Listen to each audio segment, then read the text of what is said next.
Hello students, আমি Luis sir Shatadru রায়, AIIMS educational গ্রুপের principal. আমরা ফার্স্ট একটা ভিডিও আপলোড করলাম এই বছরের জিএনএম নিয়ে, সেটা হচ্ছে কাট অফ কেমন হতে পারে। নেক্সট আমরা যে ভিডিওটি আপলোড করলাম সেটা হচ্ছে যে আমাদের মার্কস ভার্সাস র্যাঙ্ক কত হতে পারে, যে তুমি কত মার্কস পেলে তোমার র্যাঙ্ক কত হতে পারে।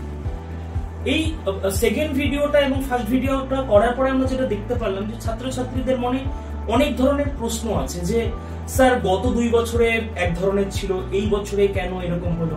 যদিও আমি সেকেন্ড ভিডিওতে কিন্তু প্রথমেই উল্লেখ করে দিয়েছিলাম যে কাট অফ, প্রথম ভিডিও এবং সেকেন্ড ভিডিওতে আমি উল্লেখ করে দিয়েছিলাম যে আগের বারগুলোর তুলনায় কেমন হবে। বাট অনেকে আমার কাছে আরো ডিটেলসে জানতে চেয়েছে, যারা আমাকে ফোন করেছে, যারা আমাদের হোয়াটসঅ্যাপ হেল্প ডেস্কে মেসেজ করেছে, সেখান থেকে আমার কাছে এসছে। তো প্রশ্ন আসছে অনেক ধরনের। সেই প্রশ্ন থেকে আমার মনে হলো যে আমাকে একটু রিসার্চ করতে হবে এই বিষয়টা নিয়ে।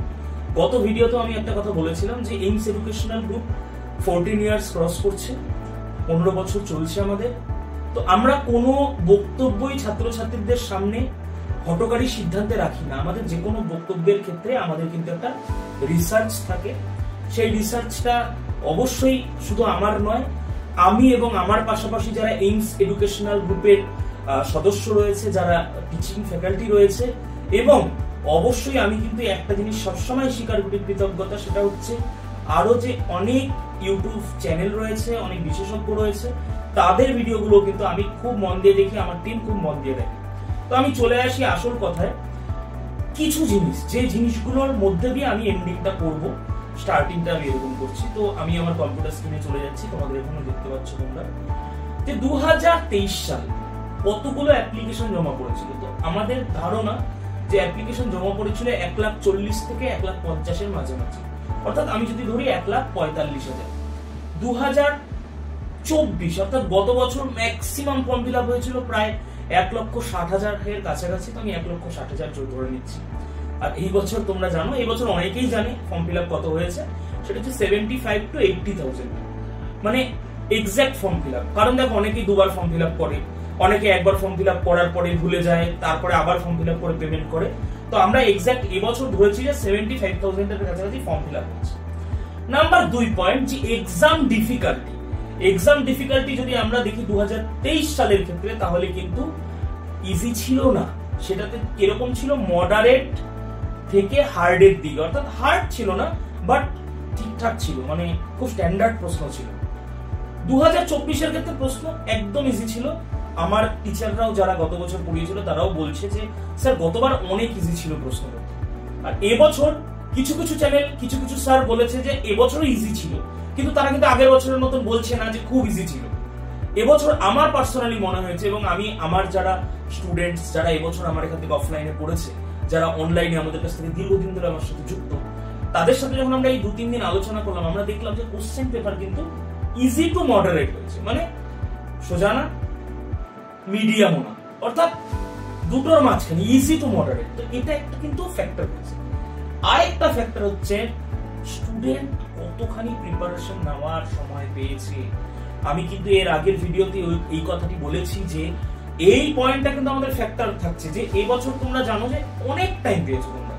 ফলে সেই সমস্ত ছেলেমেয়েরাই পরীক্ষায় বসেছে যারা ভাবছে কি আমাকে নার্সিং পড়তেই হবে, এবং তারা কিন্তু অনেক দিন প্রিপারেশন নিয়েছে। এমনকি যতদূর আমার ধারণা রয়েছে আমার ইনস্টিটিউট সম্পর্কে, কারণ এক্সাক্ট আমার কাছে হিসাবটা নেই, আমার পার স্টুডেন্ট 70 to 80 মক টেস্ট দিয়েছে। সেটা কিন্তু গত বছর 30 to 40 মক টেস্ট ছিল। তো যেই স্টুডেন্ট ডাবল মক টেস্ট দিয়েছে সে অনেক বেশি প্রিপেয়ার হয়েছে।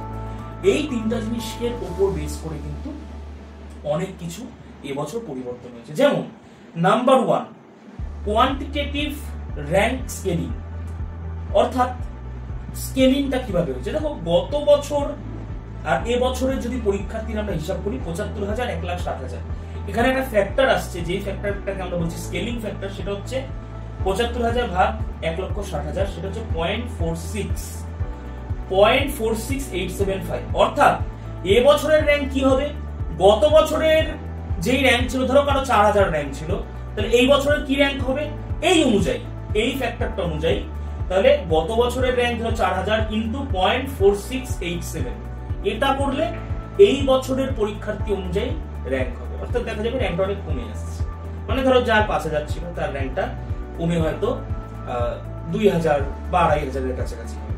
এটা কিন্তু একটা বড় ফ্যাক্টর। একটা জিনিস অনেকেই ভাবছে যে কম স্টুডেন্ট তাহলে তো কম নাম্বার পেলেই আমার হয়ে যাবে। এখানে কিন্তু দুটো জিনিস ভাবার রয়েছে। কোশ্চেন হার্ড হয়নি, কোশ্চেন ইজি টু মডারেট হয়েছে। যখনই কোশ্চেন ইজি টু মডারেট হচ্ছে সহজে স্টুডেন্টরা মার্কস পাচ্ছে, 1 নম্বর। আর 2 নাম্বার হচ্ছে যখন পরীক্ষার্থী কম কিন্তু প্রত্যেক পরীক্ষার্থী পরীক্ষার জন্য সময় অনেকটা পেয়েছে। সুতরাং দুটো ফ্যাক্টর একটা জিনিসকে নির্দেশ করে, সেটা হচ্ছে যদি দেখা যেত যে স্টুডেন্টের সংখ্যা কমছে কিন্তু স্টুডেন্টরা টাইম পায়নি, বিষয়টা আলাদা ছিল। স্টুডেন্টরা কিন্তু টাইম পেয়েছে। তো এই ব্যাপারটা, এবং কোশ্চেন যদি হার্ড হতো বা কোশ্চেন যদি মডারেট হতো তাহলে বিষয়টা আলাদা হতো। আমাদের যে দুটো মেইন ফ্যাক্টর হয়ে যাচ্ছে এই টপিকের ক্ষেত্রে, সেটা হচ্ছে পরীক্ষার্থী কম হলেও পরীক্ষার্থীরা প্রত্যেকে কম্পিটিশন দিয়েছে। আর 2 নম্বর কথা হচ্ছে কোশ্চেন কিন্তু হার্ড হয়নি, কোশ্চেন মডারেট হয়নি, কোশ্চেন ইজি টু মডারেট হয়েছে। তার জন্য আমাদের একটা ফ্যাক্টর হবে যে ধরো হওয়া উচিত ছিল 60 তোমার পেয়ে যাওয়া উচিত ছিল, কিন্তু এই দুটো ফ্যাক্টরের জন্য তোমাকে হয়তো পেতে হবে 63।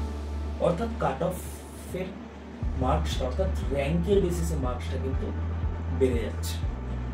তো এই প্রথম আমি কাট অফ, মার্কস, র্যাঙ্ক এইসবের ক্ষেত্রে এআই এর হেল্প কিন্তু আমি নিয়েছি। আমি কিভাবে এআই এর হেল্প নিয়েছি?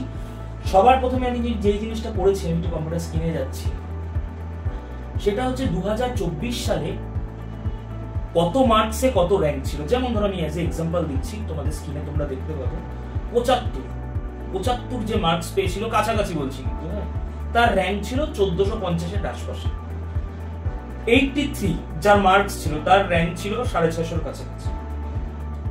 এবার দেখো 2023-এ কিন্তু 77 মার্কস পেয়ে আবার 650 র্যাঙ্কিং হয়েছে। আবার দেখো 69 মার্কসে 2024-এ যেখানে র্যাঙ্ক হয়েছিল 2800 সেখানে 2023-এ র্যাঙ্ক হয়েছিল যে 1000। বুঝতে পারছো যে 23 এবং 24-এর মধ্যে কিন্তু অনেকটা আমরা ফারাক দেখতে পাচ্ছি। তো আমি কি করলাম, আমি এই জিনিসটাকে রেডি করলাম। মোটামুটি একটা অনেকটা অংশ, কিছুটা অংশ তোমাদের এখানে দেখানো হয়েছে, আমি এআই এর ক্ষেত্রে আরো ইউজ করেছিলাম এবং ফ্যাক্টরগুলোকে আমি বসালাম যে এআই দেখো এই হচ্ছে এবার পরীক্ষার ফ্যাক্টর। তাহলে তুমি এআই আমাকে বলো, মূলত আমি জেমিনিকে প্রশ্ন করেছিলাম, যে গুগল জেমিনিকে, যে এই বছরে কি হতে পারে। দেখো তোমরা চোখের সামনে দেখতে পাচ্ছ, এটা আমার একদম বানানো নয়, একদম এটা আমি আর ডেসক্রিপশন ভাবে বলবো না, যেটা আমি তোমাদের আগের ভিডিওতে দিয়েছিলাম। দেখো কাছাকাছি কিন্তু গেছে, ঠিক আছে। এবার আমি বলবো না একবারও যে এটা 100% ঠিক, কারণ এটা এআই এর বানানো, কিন্তু আমার মনে হয় যে এআই বেটার করবে আই থিঙ্ক আমার থেকে। আর আমার যেটা বানানো সেটা এক্সপিরিয়েন্স থেকে, স্টুডেন্টদের সাথে কথা বলার থেকে, আর এটা হচ্ছে তথ্যের ভিত্তিতে। সুতরাং আশা করি আমি যে এই ভিডিওটি আগের ভিডিওর থেকে ছোট। আমি জানি তোমরা অনেক বড় ভিডিও দেখতে অভ্যস্ত না ইউটিউবে, বাট বিষয়গুলো এমন না যে এটা আলোচনা না করলে, কারণ তোমাদের সাথে তো আমার 1:1 ইন্টারাকশন হচ্ছে না ক্লাসের মতো, অনলাইন ক্লাস বলো অফলাইন ক্লাস বলো। আর হ্যাঁ, বললাম যে আমার ইউটিউব চ্যানেলটা কিন্তু সাবস্ক্রাইব করবে, কারণ সাবস্ক্রাইব যদি না করো, বেল বাটন যদি না টেপো, তাহলে আমি ভিডিও দিলে তোমরা পাবে কি করে। আর এই যে তোমরা লাইক দিচ্ছ, সত্যি আমার খুব ভালো লাগছে। আমি ইউটিউবে একদম নতুন, আমি অনলাইন ক্লাস প্রচুর করিয়েছি, বাট আই এম নিউ কামার ইন ইউটিউব। তোমাদের ভালোবাসাই আমাকে আরো শক্তি দেবে ভিডিও করার জন্য। আমার পরে আরো প্রচুর টিচার্সরা রেডি হচ্ছেন ইউটিউবে ঝড় তোলার জন্য। বাট আমরা চাবো যে যারা আমাদের ভিডিও দেখছে তারা যেন অবশ্যই চান্স পায়। আর যে কোনো প্রশ্ন প্লিজ আমাদের তোমরা হোয়াটসঅ্যাপ করতে পারো, আমরা তোমাদের জন্য রেডি আছি। আমাদের পেইড ব্যাচও আছে, আমাদের ফ্রি ব্যাচও আছে। যে কোনো বিষয়ের ক্ষেত্রে কোনো ডাউট হলে তোমরা কমেন্ট করতে পারো, আমাদেরকে হোয়াটসঅ্যাপে হেল্প ডেস্কে মেসেজ করতে পারো। অলওয়েজ তোমাদের সাথে ইংলিশ এডুকেশনাল গ্রুপ এবং লিসা। ধন্যবাদ, নমস্কার, ভালো থাকবে।